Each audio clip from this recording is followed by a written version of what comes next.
Hi hello buddies, అందరూ ఎలా ఉన్నారు? నేనైతే బాగున్నాను. Welcome to my channel NAT arts and crafts. ఈ వీడియోలో రాఖీ ఎలా తయారు చేయాలనేది చూపిస్తాను. ఇక్కడ చూపిస్తున్నవన్నీ రాఖీకి కావాల్సినవి. మీ ఇష్టమైన పూసలు అనేది మీరు యూస్ చేసుకోవచ్చు. నేను ఈ లాకెట్స్ అనేది యూస్ చేస్తున్నాను.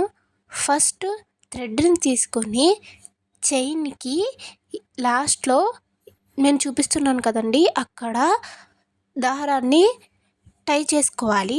టై చేసుకున్న తర్వాత ఒక దారానికి 3, ఇంకొక దారానికి 2 పూసలు వేసి దానిని ముడివేసుకోవాలి. ముడివేసుకున్న తర్వాత ఇలా వస్తుంది. ఇప్పుడు ఒక దారానికి సూదిని ఎక్కించి ఆ సూదిలోనికి పూసని ఎక్కించుకోవాలి. ఎక్కించుకున్న తరువాత మీరు ముడి అయితే ఎక్కడ వేశారో దాని బ్యాక్ సైడ్న సూదిని దూర్చి ముడి వేసుకున్న పక్క నుంచి రెండో పూసకి పైనుంచి కిందకి లాగితే మీకు వీడియోలో చూపిస్తున్నారు కదా, అలా మధ్యలోకి వస్తుంది పూస. అప్పుడు మీకు ఫ్లవర్ టైప్లో వస్తుంది.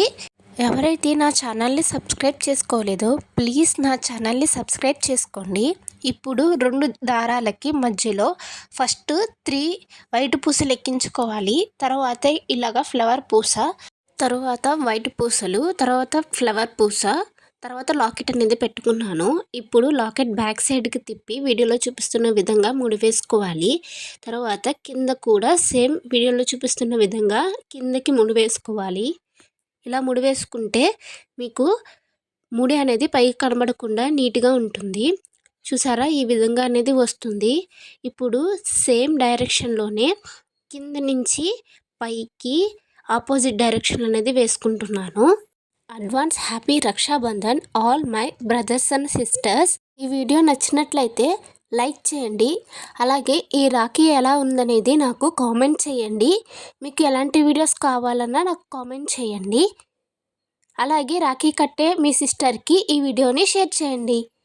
Thank you for watching. Subscribe for more videos. Bye bye.